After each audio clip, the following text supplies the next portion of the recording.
Sveiki,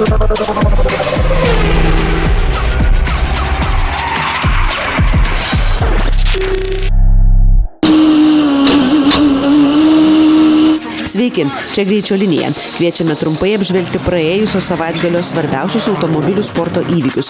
Nuo įspūdingų drifto kovų Rygoje iki emocingo ralio sezono starto Aukštaitijoje. Tokia, oho, wow, kaip šveitė. Savaitgalį gegužės 16-17 dienomis Rygoje Bikernieki trasoje nugriaudėjo pirmasis 2026 m. Lietuvos drifto pro lygos etapas, kartu atidaręs ir visą Baltijos šalių drifto sezoną. Šių metų sezono startas iškart pasiuntė labai aiškę žinutę. Drifto populiarumas Baltijos šalyse ir toliau sparčiai auga. Į varžybą susirinko rekordinis dalyvių skaičius, o žiūrovai 2 dienas galėjo stebėti itin aukšto lygio kovas. Jau nuo treniruočių pradžios trasoje netruko agresyvių važiavimų, kontakto su sienomis bei techninių problemų. Sportininkai važiavo maksimalia rizika, nes Bikernieki trasa reikalauja ne tik greičio, bet ir itin didelio tikslumo. Čia klaidos neatleidžiamos. Vos keli centimetrai gali lemti sugadintą automobilį ar prarastą galimybę kovoti dėl podiumo. Paskutiniai zonai trenkiausi šiek tiek į sieną, pabučiavau. Netaisyklingą trajektoriją įvažiavau, tai tiesiog šiek tiek priliečiau, bet nieko tokio, lempa išdužus ir viskas good. Ir antrasis, tai buvo Čeisinau Sandra, man atrodo. Ir ten labai įdomiai važiavo į antrą trasos dalį, tai jau šiek tiek išsigandau, kas tenai vyks, turi ten parskambinti dideliu greičiu, tai nusprendžiau tiesiog į kitą pusę išvažiuoti, bet šiaip all good. Aš savo važiavimu, pirmam rane, pirmam posūkyje, atvažiuoju 3 bėgių, reikėjo važiuoti 4, atvažiuoju 3, reiškia Vilspeedo turiu mažiau ir esminė čia klaida, nes neužtenka Vilspeedo ir mašina išvažiuodama iš posūkio labai sukimba, išgreitėja ir į antrą posūkį atvažiuoju per greitai, darau persimetimą, bet jau viskas per vėlu. Ir smeigiu į sieną, ačiū Dievui, smūgis buvo ganėtinai minkštas, mašina surotavo, prasisuko ratu, dar atsitrenkė truputėlį priekiu, nuskraidė detalės. Atrodo baisiai, tačiau jokių rimtų damidžių neturim. Tad mes sutvarkome greitai automobilį, važiuojam į antrą kvalifikacinį. Aišku, rankos šeikit, bet šiaip ne taip. Lygiai ta pati vieta, iš pirmo į antrą persimetimas triki, mašina sviedžia smarkokai, ko pasekoj neatsiduriu išoriniai zonai ties padangom. Ir nėra ranas toks geras. Todėl teisėjai vertina 59 lyg taškais, lieku kažkur apie 20 vietoj, bet mes žaidime. Didelį dėmesį šį kartą traukia ne tik Lietuvos sportininkai, bet ir stiprus svečiai iš Estijos bei Latvijos. Kvalifikacijoje sportininkų rezultatai buvo labai artimi, todėl jau buvo aišku, kad poriniuose važiavimuose laukia itin atkaklios kovos. Džiaugiausi iš vienos pusės, kad iš karto sekiau, tai kaip ir užsidegiau, jutausi kaip ir gerai. Čia jis rana tokį, ne visiškai savo patenkinamą padariau, bet galvoju, lydranas parodyto. Tiesiog lydrane per stipriai užspaudžiau stabdį, nesupratęs važiuoti su originalia vakuumo pusle, visą laiką važiuodavau su pedalboxu, tai žinodavau kiek spausti. Tai šitą kartą tiesiog atrodė, kad per daug užspaudžiau ant stabdžio ir atsisuko priekis ir tada jau gyvenimas, svarbu, kad nesudušt ir viskas tam ir baigis. Biškai apdaužė mašinas, bet viskas gerai. Nieko nesitikėjom, lūkesčių savo patenkinom, mašinos apdaužytos, nesudaužytos, tik apdaužytos, tai viskas gerai. Finalinėme etapo važiavime susitiko lietuvis Andrius Vasiliauskas ir estas Sim Oskar Hall. Po labai intensyvios kovos pergalę iškovojo estas, kuris viso savaitgalio metu demonstravo itin stabilų ir agresyvų važiavimo tempą. Tuo tarpu Lietuvos čempionato įskaitoje stipriausias šį savaitgalį buvo Andrius Vasiliauskas. Jis visų varžybų metu demonstravo užtikrintą tempą ir išvengė didesnių klaidų. Antrąją vietą iškovojo Oskaras Juodis, trečiąją Gustas Valainis. Prieš varžybas buvau nusiteikęs, kad bus tikrai nelengva, žinau, kad laukia daug stiprių konkurentų, bei Latvijos trasa yra kupina iššūkių ir yra tikrai labai pavojinga. Viena maža klaida ir gali pridaryti daug žalos tiek savo, tiek priešininkų automobiliams. Žinojau, kad bus sunku, tikslas buvo pasirodyti kuo geriau, aišku, taikiausi labiausiai į tą lietuvių įskaitą, nes jau pernai metais sekėsi tikrai neblogai ir šiais metais tikslas išlieka pakilti dar aukščiau, tai rezultatai tikrai patenkintas. Aišku, tikrai nebuvo lengva tą pasiekti, nes buvo ir įvairiausių ir mažų ir didesnių gedimų. Aišku, didžiausias momentas turbūt varžybose buvo, kai top 8 kovose priešininkas nemažu greičiu rėžėsi į mano galinį ratą ir jį nuplėšė nuo automobilio ir reikėjo per trumpą laiko tarpą vėl sulipdyti automobilį atgal. Aišku, po to smūgio automobilis jau nebevažiavo taip, kaip važiavo prieš, bet geros komandos dėka surinkom, išvažiavom, bandėm varžytis toliau. Aišku, negavau šanso varžytis dėl 3 vietos, bet esu patenkintas 4 vieta bendroje įskaitoje ir 2 vieta lietuvių įskaitoje, tai rezultatas tikrai puikus. Kitas Pro lygos etapas vyks birželio 13-14 dienomis Kuršėnuose. Tai visus kviečiu ten atvykti ir pasižiūrėti, nes laukia tikrai labai įdomus etapas, bus daug stiprių pilotų, bei ta trasa yra be galo įdomi tiek važiuoti, tiek žiūrėti. Tai susimatom ten. Iki.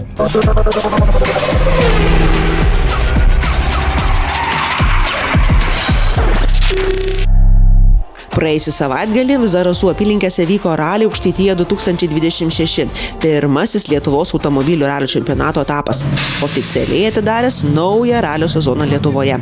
Vienas mėgstamiausių Lietuvos ralio etapų šiemet sulaukė ypatingo dėmesio ne tik dėl stiprių dalyvių, bet ir dėl pasikeitusios vietos kalendoriuje. Ilgus metus sezono finalu buvęs ralis šį kartą tapo pirmuoju metų etapu. Dar prieš startą daugiausiai diskusijų sukosi apie Vaidoto Žalos ir Deivido Gezevičiaus dvikovą. Abu sportininkai šį sezoną atstovauja Nordis komandai ir važiuoja identiškai Škoda Fabia RS Rally 2 automobiliais. Todėl ralio bendruomenėje dar prieš sezoną buvo daug spėliojama, kurisgi iš jų bus greitesnis ir taps pagrindiniu pretendentu į čempiono titulą. Jaučiuosi tikrai pakankamai gerai, nusiteikęs irgi gerai įkasti ir Vaido ir visiems kitiems, kurie yra pasiryžę laimėti šitą ralį, nes žinau, kad galim, visi gali ir manau, kad skirtumai bus maži ir viskas turbūt spręsis paskutiniam greičio ruože. Nors aš to labiausiai nemėgstu, bet taip turbūt ir bus. Pirmas etapas toksai truputį švelniau turi, nes jeigu pušinsi ant peilio ašmenų, tai gali pridaryti reikalų. Tai žodžiu, šiaip tai tokia nutaikėlė kaip ir gera, toks pasilgau. Per testus tai pirmą tą važiavimą įsėdau, šipsnėlė atsirado, nes žinai, nuo sunkvežimio, ten sunkvežimis 135 ribotuvas, čia iškart tik tai 17, 18, taip, smagu buvo, žiauriai. Prisiminiau, dėl ko man taip smagu grįžti į lietuvišką ralį, nes man ta škodutė ir ta pilna rankena mišku, tai čia fainai. Nuo pat pirmųjų kilometrų buvo aišku, kad lengvo savaitgalio nebus nei vienam. Aukštaitijos greičio ruožai tradiciškai reikalauja labai didelio tikslumo. Siauri miško keliukai, greitos sekcijos ir daug aklų posūkių sportininkams neleidžia nė akimirkai atsipalaiduoti. Stelmužė vienareikšmiškai, nes taip senai važiavau, net neatsimenu, ką reikės ten daryti, nes ten toks siauras asfaltas, šone žvyrai. Tai jeigu pirmas važiuočiau, bet ir tai nulinukai ten pribersto žvyro, tai vienas smagesnių greičių ruožų, kiek aš atsimenu Lietuvoje, nes toksai reljefas ten pusę laiko ore, žinai, vidutinis didelis, tai toksai tikrai bus labai smagu prisiminti. Gražutės turi savo žavesių, ten pilna rankena to miškų virinį, bet ten tokie jau, lietuviškai standartais tai jau magistralė. Sakykime, jau tokių mes retai turim tų greičių ruožų, kur ten toksai 3 mašinos telpa plotis, žinai. Kaip Martynas kažkada sakė, nuo 220 pradeda atleidinėti, tai gerai, kad nors 220 netraukė. Nors, nežinau, dar nebandžiau. Iš tikrųjų, aš visada norėčiau tokio formato ilgų greičių ruožų ir, viena diena, super, varai, toksai atvariai, trumpas servisiukas ir vėl varai. Taip, nereikia sėdėti, laukti, gaišti laiko, o tiesiog visą laiką, žinai, kaifuoji nuo ralio. Dar vienu smagiu savaitgalio akcentu tapo tradicija testinėme ruože pavežti žinomą žmogų. Kaip ir anksčiau Visagine, taip ir šį kartą ši tradicija buvo pratęsta Rally Aukštaitija metu. Testinėme ruože Karolis Kairys pravežė Eglę Jurgaitytę, kuri iš arti galėjo pajusti tikrą ralio automobilio greitį bei emociją.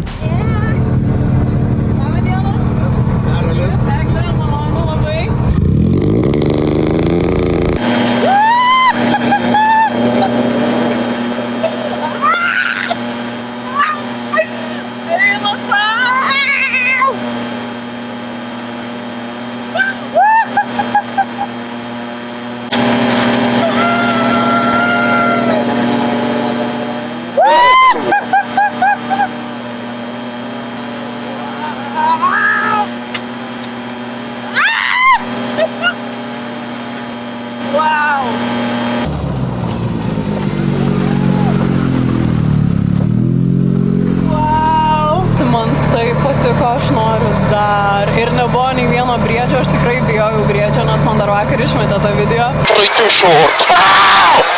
Bet čia vienas geriausių patyrimų pastaruoju metu tikrai. Karolis yra nuostabus vairuotojas, aš tiesiog važiavau jam tiek garsų į ausis prileidau, atsiprašau už tai, bet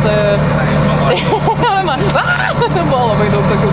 Šiaip, wow, tikrai ačiū labai už galimybę, tai galima dar? Sportinė prasme ralis nuo pat pradžių dovanojo labai atkaklę kovą. Vaidotas Žala demonstravo stabilų tempą ir palaipsniui didino persvarą prieš konkurentus. Tačiau Deividas Gezevičius taip pat neleido atsipalaiduoti. Kadangi abu sportininkai važiuoja vienodą techniką, kiekvienas sekundės dešimtadalis tapo itin svarbus ir puikiai parodė ne automobilio, o pačių pilotų meistriškumą. Tai iš tikrųjų išvengiam daugiau mažiau klaidų, tas tempas buvo visai neblogas ir manau patenkintas esu, taip kaip sekėsi šiandien antra dalis varžybų. Visiškai. Net limpa nors tu ką. Tampo nervus.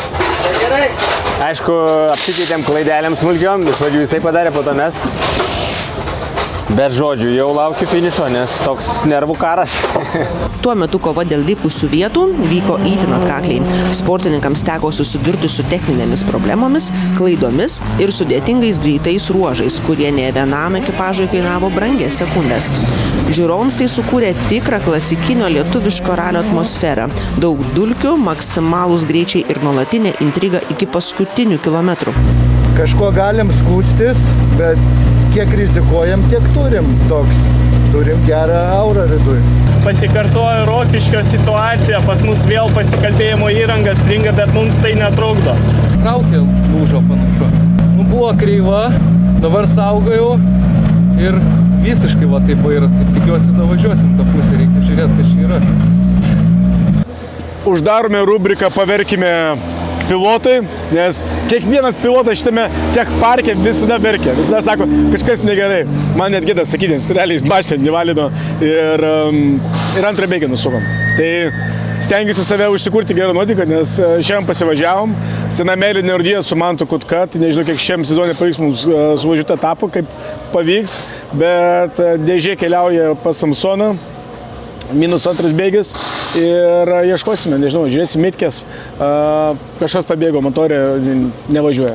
Bet, nu ką, pradėjom sezoną, ne taip kaip norėjom, galbūt ir čia turėjom triukšmų įeiti, viską padaryti, bet visi paverkime, visi paliūdėkime ir, kaip sakė, ieškokime savo pasiteisinimą. Po atkaklios kovos pergalę iškovojo Vaidotas Žala su Ugniumi Vainevičiumi. Antrą vietą užėmė Deividas Gezevičius ir Evaldas Kvederis, o trečiąją Rokas Steponavičius su Dovydu Ketvirčiu. Tiesa, dramatiškiausias momentas atėjo pačioje ralio pabaigoje. 11 greičio ruože finiše laukiant finišuojančių dalyvių netikėtai užėjo itin stiprus lietus.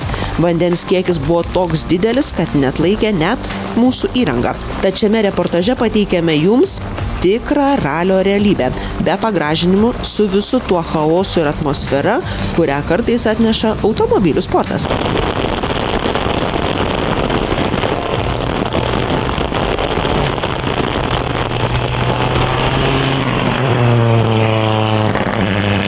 Tai žodžiu, vietom turėjom matomumą išnuojautas. Kaip davė liūtis, wow, buvo stipru, tai parau ir galvoju, nu ne, nepasiduosiu. Jaunam iki galo. Tai va, tai čia toksai loterija, kur juos užkliupo liūtis, kur mus, žinai, nes visiškas toksai, visiškas uraganas, žinai.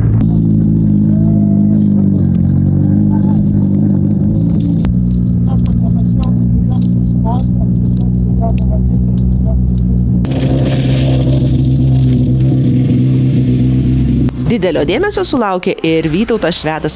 Patyręs lenktynininkas viso savaitgalio metu demonstravo vis gerėjantį tempą ir parodė, kad šiame sezone gali tapti vienu iš favoritų kovojant dėl aukščiausių vietų. Gavom krikštą iškart pirmam greičio ruože. Daug neaiškumų vis tiek.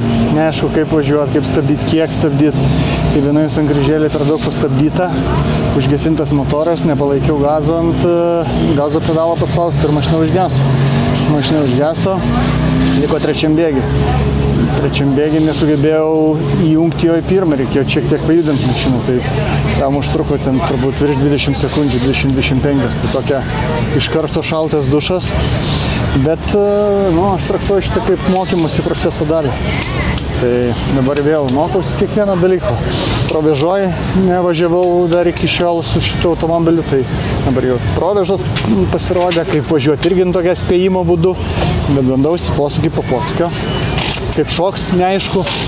Vienur atrodo, oi baisiai turėtų šokti, visai nepašoko, kitur šoka ir net nustebina, kaip lengvai leidžiasi. Tai daug tokių pirmų kartų iš naujo supratimui, kaip ir ką gali šitas automobilis. Bet jisai, aišku, stebina kiekvieną kartą.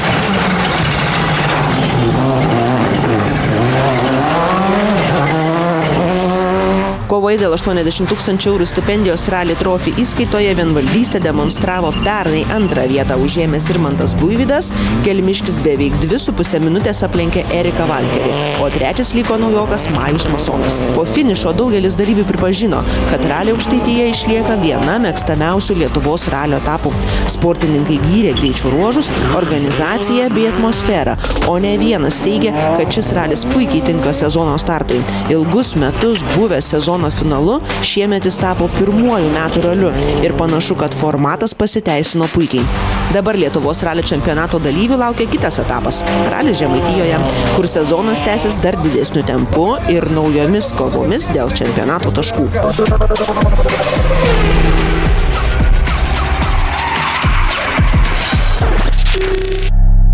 Praėjusį savaitgalį Estijoje ralio kroso trasoje įvyko antrasis Estijos ralio kroso čempionato etapas. Šios varžybos buvo įtrauktos ir į Baltijos šalių ralio kroso čempionato kalendorių, tad juose startavo ir Lietuvos lenktynininkai. Iš 8 mūsų šalies atstovų 5 žengė ant prizininkų pakylos. Aukščiausią rezultatą pirmąją vietą Cross Car mini klasėje pavyko užfiksuoti Kasparui Kažemėkui. Nors jaunuolių diena klostėsi permainingai, o vienos iš kvalifikacijų metu jis patyrė avariją, finalas vaikinui susiklostė idealiai. Puikiai startavęs jis visą distanciją diktavo tempą ir į viršų kėlė pirmosios vietos taurę. Startas viską lemia, dabar supratau jau. Biškai pastūmė, bet nieko. Kurį laiką finale antras važiavo Gedas Rutkauskas, tačiau jis Joker atkarpoje rėžėsi atitvarus ir lenktynių nebaigė. Buvo visas gerai, važiavau antras ir paspaudžiau daugiau per Jokerį ir tiesiog išsledau ir pyliau į padangas. Tikra drama vyrė Super 1600 įskaitoje, kur po atkaklios kovos ant podiumo prasibrovė Valdas Mikužis. Finale jis sulaukė varžovo smūgio į automobilio šoną, tačiau sugebėjo išlikti trasoje ir galiausiai finišavo antras. Konkurentai neatleidžia, aš irgi neatleidau. Bamperį naują paaukojau, teko šiaip neplanuotas buvo finalo startas, nepakilau visiškai, bet važiavom su sausom. Išvažiavimo labai gerai kibo, dirbo padanga tvarkingai, tik paaukojom startą. O šiaip visa kita buvo aštri kova iki pat galo iš tikrųjų, iki paskutinio rato. Kadangi konkurentas į tiesiai išvažiavimo neturėjo, aš turėjau geresnį, tai reikėjo lysti, nes norėjau dar pirmą vietą pasivyti, bet konkurentas nepasidavė, išmušė mane, tai aš ten, kaip sakoma, laukais, pakalnėm ir kalnais vėl grįžau į trasą ir paskui vėl dasivijau, važiavau į Jokerį, vėl buvo atstumas, bet greit dasivijau ir likau antras. Trečiąją poziciją BRX čempionato įskaitoje laimėjo Rytis Rutkauskas, kuris finale prašovė su padangų pasirinkimu ir turėjo nemažai vargo suvaldyti slystantį automobilį. Įsivėliau į kovą, buvau išstumtas, po to vėl kaip ir buvo variantas atstatyti, vėl pirmam rate Valdas susistumdė su Salūriu, vėl gavau į šoną, išslidau, grįžau į trajektoriją ir Ojala vėl į galą, į pievas, ir labai sunku buvo. Cross Car įskaitoje ant podiumo žengė 2 lietuviai. Antrąją vietą čia iškovojo Kernius Šulinskas, o trečias buvo Matas Zavarskis. Beje, finale jis finišavo 4, tačiau teisėjams pritaikius nuobaudą jo varžovui, lietuvis pakilo į 3 poziciją. Daug darbo, labai daug nervų šį savaitgalį. Jaučiu dar per savo visą karjerą tiek neturėjau nervų, kiek šį savaitgalį turėjau ir kiek jų patyriau. Nes, tiesiog košmaras buvo, šiaip iš tikrųjų šitas savaitgalis buvo košmaras. Atrodo visą laiką viskas gerai, startai gerai, viskas, bet rast laiką tam tikrą vadinamą peisą savo neįmanoma buvo. Neįmanoma. Dabar startas pavyko, viskas pavyko. Pritrūko 200 iki pirmos vietos. Iki paskutinio rato viskas buvo, principė darbas buvo atliktas, viskas buvo gerai, važiavau trečias, taip tempo čiučiut trūko, bet kadangi turėjom per daug atmosferų padangose, tai neturėjau tiek sukibimo, kiek kiti komandžiokai ir kiti dalyviai, bet paskutiniam rate kas už manęs važiavo, mano komandžiokas, jisai pasidarė gerą išvažiavimą ir aš neužsidariau ir jis man įlindo ir jau nebebuvo likę nei ratų, nei posūkių, kur galėčiau dar atsigrajinti. Itin apmaudži diena susiklostė ir Lukui Sidabrui, lenktyniavusiam BMW RX 3000 klasėje. Jis visą dieną buvo greičiausias ir laimėjo vieną kvalifikaciją po kitos, tačiau pusfinalyje lenktynininkui pritrūko sėkmės. Jis čia liko 4. ir į finalą nepapuolė. Šnekėjau, kaip mano bordai bus labai neįdomus, antras varžybas šėlės, tai galvoju, starte pasidarysiu, biškį praleisiu į priekį varžovų. Biškį daugiau gazą paspaudžiau, užsivėliau, 4. pirmam posūkį likau. Ir tada, aišku, bandžiau jau ten gaudyti tos varžovus. Tai jau pirmam rate įkišau taip optimistiškai, tai lenktą savo mašiną, o ten, kur jau įkišau, ten man bekišant mašiną užsidarė ten ta vieta. Tai traukiaus, kiek galėjau, kad ten to kontakto nebūtų, bet galų gale kontaktą su atitvarai stovėjau. Tai nuleido padangą, ten ratas kreivas, vairas kreivas paliko, tai į finalą nepatekau. Pliusas tas, kad BRX tik 5 dalyviai, iš mūsų 5 tik vienas į finalą pateko, tai reiškia aš antras BRX likau, tai vis kažkokią taurelę gausiu. Jau artėjantį savaitgalį Lietuvos ralio kroso lenktynininkai ir vėl stos prie starto. Jų laukia Latvijos ir Lietuvos ralio kroso išvažiuojamasis etapas. Lenktynė šį kartą vyks Lenkijoje, greta Varšuvos esančioje Slomčino trasoje. Su jumis buvo Greičio linija. Ačiū, kad žiūrėjote ir iki kitų susitikimų trasose bei greičio ruožuose.